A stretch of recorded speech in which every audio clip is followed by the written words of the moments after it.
Ukraine యుద్ధం సరికొత్త మలుపులు తిరుగుతోందా? సరిగ్గా టర్కీలో నాటో సదస్సు ప్రారంభానికి ముందే రష్యా మరోసారి ఉక్రెయిన్ రాజధాని కీవ్పై బ్యాలిస్టిక్ క్షిపణులు, డ్రోన్లతో భీకర దాడులకు తెగబడింది. వారం రోజుల్లో ఇది రెండో ఘోరమైన దాడి. కీవ్ నగరాన్ని వరుస పేలుళ్లు వణికించాయి. 8 మంది అమాయకుల ప్రాణాలు కోల్పోగా పదుల సంఖ్యలో గాయపడ్డారు. కానీ అసలైన రాజకీయం ఇక్కడ కాదు, అంకారాలో జరగబోతోంది. యుద్ధాన్ని ముగించడమే లక్ష్యంగా అమెరికా అధ్యక్షుడు డొనాల్డ్ ట్రంప్ రంగంలోకి దిగాడు. నాటో సదస్సు వేదికగా రేపు ఉక్రెయిన్ అధ్యక్షుడు జెలెన్స్కీతో ట్రంప్ భేటీ కానున్నారు. వెంటనే రష్యా అధ్యక్షుడు పుతిన్తో కూడా మాట్లాడబోతున్నారు. అటు క్షేత్రస్థాయిలో బాంబుల వర్షం కురుస్తుంటే ఇటు అంకారా వేదికగా ట్రంప్ దౌత్యం నిలుపుతున్నారు. మరి ఈ చర్చలతో మహాయుద్ధానికి ముగింపు పడుతోందా? క్రెమ్లిన్ మొండిపట్టు విడుతోందా? Let's watch.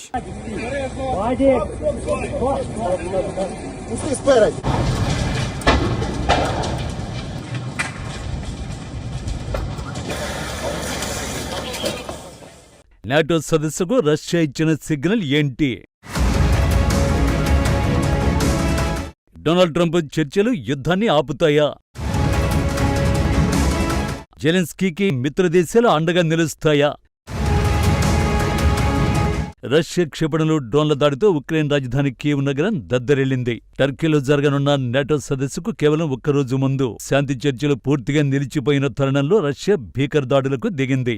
రాజధాని కీవ్ అంతటా వరుస పేలుళ్ల శబ్దాలు వినపడ్డంతో ఎయిర్ రైడ్ సైరన్లు హోరెత్తించే ఉక్రెయిన్ వైమానిక రక్షణ వ్యవస్థలు శత్రువుల దాడుల్ని తిప్పికొట్టేందుకు రంగంలోకి దిగినట్టు కీవ్ మేయర్ తెలిపాడు. కూల్చివేసిన క్షిపణులు, డ్రోన్ల శిథిలాలు జనావాసాలపై పడ్డంతో పలు జిల్లాల్లో మంటలు చెలరేగి భారీ నష్టం వాటిల్లింది. ఈ దాడి కారణంగా నివాస భవనాల్లో 4 చోట్ల మంటలు వ్యాపించాయని ఉక్రెయిన్ అధికారులు ధృవీకరించారు. కీవ్లో 7, భా జిల్లాలో ఒక్కరు, మొత్తం 8 మంది ప్రాణాలు కోల్పోగా రాజధాని దాని పరిసర ప్రాంతాలలో కనీసం 34 మంది తీవ్రంగా గాయపడ్డారు.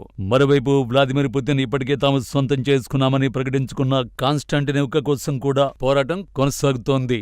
ఈ వారంలోనే కీవ్, దాని పరిసరాలపై రష్యా భారీ దాడులకు తెగబడడం ఇది రెండోసారి. జూలై 2న రష్యా జరిపిన భీకర దాడిలో 30 మంది ప్రాణాలు కోల్పోయారు. యుద్ధం ప్రారంభమైనప్పటి నుంచి ఉక్రెయిన్ రాజధానిపై జరిగిన అత్యంత దారుణమైన దాడుల్లో జూలై 2న జరిగిన దాడి కూడా ఒకటి. రష్యా మరో భారీ దాడికి వ్యూహం రచిస్తోందని ఉక్రెయిన్ అధ్యక్షుడు వొలోడిమిర్ జెలెన్స్కీ తెలిపాడు. నాటో సదస్సుకు ముందే యుద్ధాన్ని తీవ్రతరం చేయడానికి మాస్కో కుట్రలకు పాల్పడిందని ఉక్రెయిన్ అధ్యక్షుడు ఆరోపించారు. ఉక్రెయిన్ యుద్ధమే ప్రధాన అజెండాగా అంకారాలో నాటో సదస్సు జరగనున్న తరుణంలోనే ఈ క్షిపణి దాడి జరగడం చర్చకు దారితీసింది. ఈ సదస్సు సందర్భంగా ఉక్రెయిన్ అధ్యక్షుడు జెలెన్స్కీతో అమెరికా అధ్యక్షుడు డొనాల్డ్ ట్రంప్ భేటీ అయి యుద్ధ ముగింపు ప్రయత్నాలపై చర్చించనున్నారు. ఆ తర్వాత రష్యా అధ్యక్షుడు వ్లాదిమిర్ పుతిన్తో కూడా ట్రంప్ మాట్లాడనున్నారు. మరోవైపు రష్యా వందలాది డ్రోన్లు, పదుల సంఖ్యలో క్షిపణులతో కీవ్పై విరుచుకుపడింది. ఈ నేపథ్యంలో తమకు అందిస్తామన్న ఎయిర్ డిఫెన్స్ వ్యవస్థల సరఫరాను వేగవంతం చేయాలని జెలెన్స్కీ అంతకుముందే మిత్రదేశాలను కోరారు. రాత్రిపూట జరిగిన దాడుల్లో వివిధ రకాలకు చెందిన 48 క్షిపణులను, 476 డ్రోన్లను ఉక్రెయిన్ దళాలు విజయవంతంగా కూల్చివేశాయి. అయితే శత్రువుల దాడులు అన్నింటినీ అడ్డుకోవడం సాధ్యపడలేదు. దురదృష్టవశాత్తు క్షిపణి నిరోధక సామర్థ్యాలు, పేట్రియాట్ రక్షణ వ్యవస్థల కొరత మాకుంది. మా భాగస్వామ్య దేశాలు, ముఖ్యంగా అమెరికా, ఐరోపా దేశాలు ఈ విషయంలో మరింత చొరవ చూపి మాకు తక్షణ సహాయం అందించాల్సిన అవసరం ఎంతైనా ఉందని జెలెన్స్కీ కోరాడు. ఇదే సమయంలో ఉక్రెయిన్ జరిపిన దాడుల కారణంగా క్రిమియాలో తాత్కాలికంగా విద్యుత్ సరఫరా నిలిచిపోయిందని రష్యా తెలిపింది. అలాగే మాస్కో వైపు దూసుకొస్తున్న డ్రోన్లను కూడా అడ్డుకున్నట్టు తెలిపింది.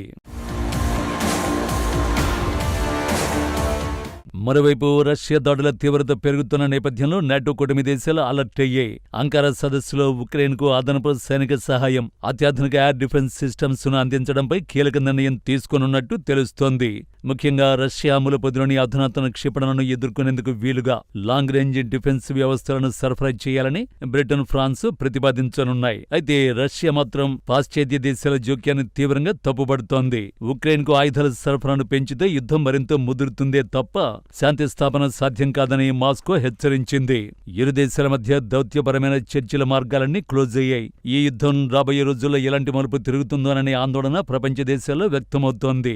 యుద్ధ క్షేత్రంలో పరిస్థితి ఇలా ఉంటే ఉక్రెయిన్ అంతటా మానవీయ సంక్షోభం మరింత ముదిరింది. కీవ్ నగరంలోని తాజా దాడులతో వందలాది కుటుంబాలు నిరాశ్రయంగా మారాయి. విద్యుత్, నీటి సరఫరా వ్యవస్థలు పూర్తిగా దెబ్బతినడంతో స్థానిక ప్రజలు తీవ్ర ఇబ్బందులు పడుతున్నారు. ఆసుపత్రులు, అత్యవసర సేవలపై కూడా ఈ దాడుల ప్రభావం పడింది. రష్యా రష్యా ఉద్దేశపూర్వకంగానే జనావాసాలు కీలక మౌలిక సదుపాయాలను లక్ష్యంగా చేసుకుని దాడులు చేస్తోందని అంతర్జాతీయ మానవ హక్కుల సంఘాలు మండిపడుతున్నాయి.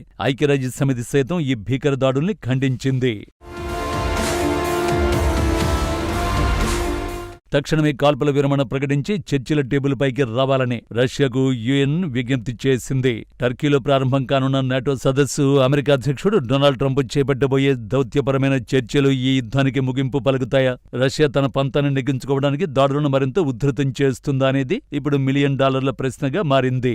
ఏదేమైనా నాటో సదస్సుకు ముందు జరిగిన ఈ భీకర దాడులు ఉక్రెయిన్ సంక్షోభాన్ని మరోసారి అంతర్జాతీయంగా హాట్ టాపిక్ గా మార్చాయి.